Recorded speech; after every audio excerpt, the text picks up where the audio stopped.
The toy's true purpose in Poppy Playtime is the complete opposite of what you think, and I'm going to tell you how. Throughout the Playtime Co-Factory, most of the toys we encountered were products of the Bigger Bodies Initiative. This program aimed to create giant toys that could replace human workers, eliminating the need for pay or breaks. Now we know each toy was assigned a specific role in the factory. For example, Boxy Boo's larger form was designed to eliminate any lower-level employees who saw or knew too much, ensuring they couldn't leak any confidential information about the company. However, we don't actually know the roles of all the toys, and for the ones whose roles we do know, there are still lingering mysteries about why that particular toy was assigned that specific job. But I might have figured out the truth behind these mysteries, and they're more complex than you could imagine. Let's start with Huggy Wuggy, since he's the first monster we encounter. We know that Huggy is the factory's security guard. This was heavily hinted at in the first VHS tape of the game, and outright confirmed in the survival tutorial from Phase 2 of the spin-off Project Playtime. Huggy was the most popular toy the company ever made, as evident by an information panel about him in Chapter 1 in the orientation notebook. This popularity gave Playtime Co. an excuse to have a huge statue of him in the main lobby. Little did most people know, this statue was actually a lethal death machine. Another thing worth noting is that Huggy's design is rather intimidating, especially because his bigger body is 18 feet tall. He has an unsettling grin and general features that just seem off. Perhaps the scientists believe that simply giving trespassers fear would be a powerful enough security tool. If they did think this, they obviously still created Huggy in a way where he would have deadly physical abilities, just in case his menacing stare wasn't enough to scare off intruders. The orientation notebook reveals that Huggy's bigger body was intentionally created this way. These factors could explain why the scientists thought Huggy would be the perfect fit for this role. Now, we need to talk about Kissy Missy, who, according to the orientation book, is Huggy's better half.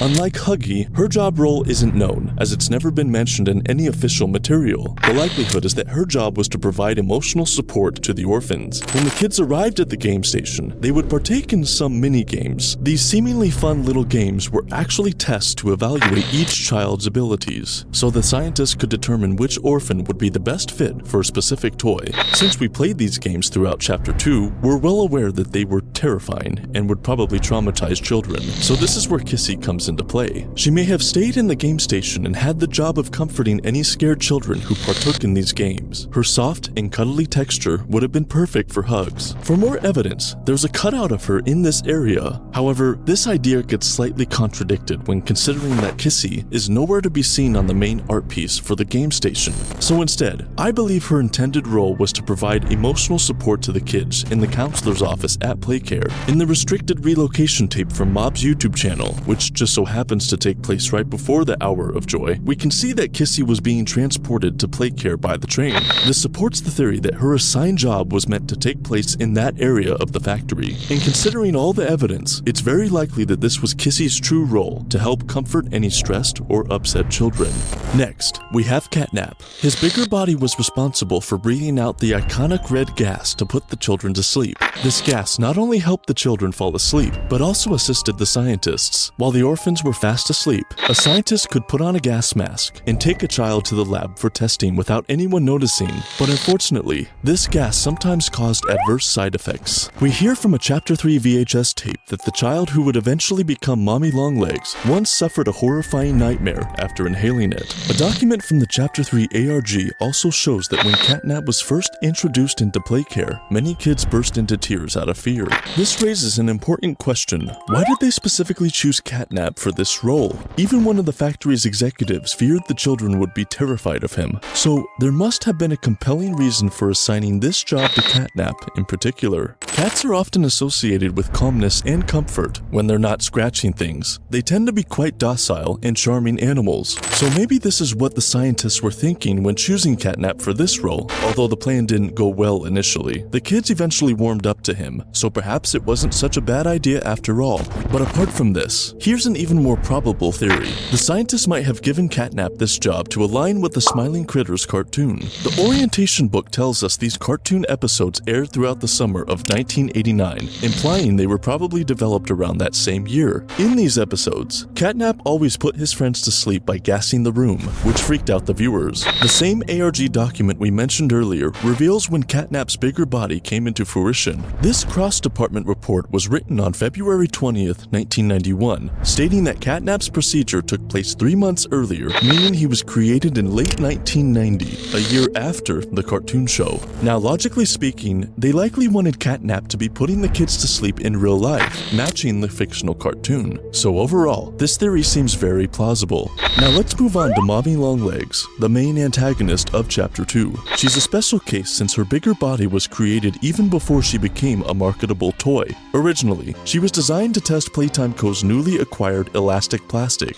A document in Chapter 2 reveals that she was given the job of facilitating activities with the children at the game station, and it also explains why they thought she was best suited for this role. But what if the scientists had other reasons for making this decision that haven't been revealed? One potential reason they assigned Mommy a role where she would interact with the orphans could be tied to her name. Since these kids didn't have parents, having a giant toy named Mommy who acted friendly might have given the kids someone to look up to as a motherly figure. If this was the scientist's intention, it clearly worked, as the orphans eventually started calling her Mommy. While this could simply be because it was her literal name, it's very likely that after spending time with her, the children genuinely saw her as a motherly figure. Another likely reason Mommy was given this role was due to her durable material, which could withstand the wear and tear from a bunch of kids. The voiceover from Mommy's toy commercial tells us that she could be bent and twisted in any way, proving the durability of elastic plastic. Therefore, it made a lot of sense to assign her a job where she would likely face a lot of physical stress. And finally, let's talk about the most interesting toy on this list, DogDay. When we find him in Chapter 3, he's shackled in the playhouse, with his legs completely gone.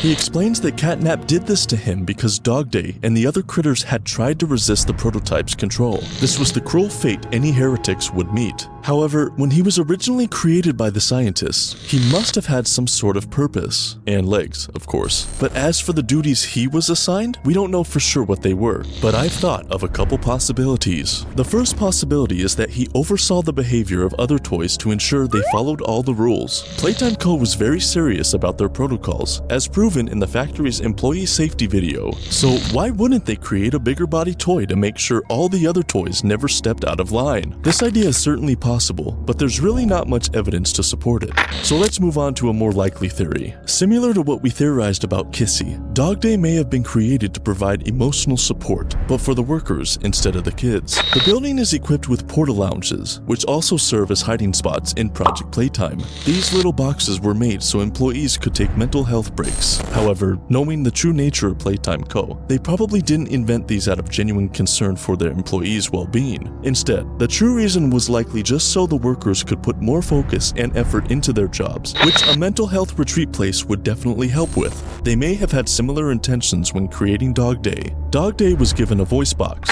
proven by the fact that he talks to us in the game. This suggests that his role involved speaking, which aligns perfectly with providing emotional support. As the leader of the Smiling Critters, DogDay was known for his optimism and for ensuring his friends were happy. This further supports the idea that his bigger body form was designed to monitor and support the mental well-being of the workers. But anyways, what do you think the toy's true purpose is? Let me know some of your theories in the comments below. Don't forget to leave a like and subscribe for more Poppy Playtime videos just like this. See you next time.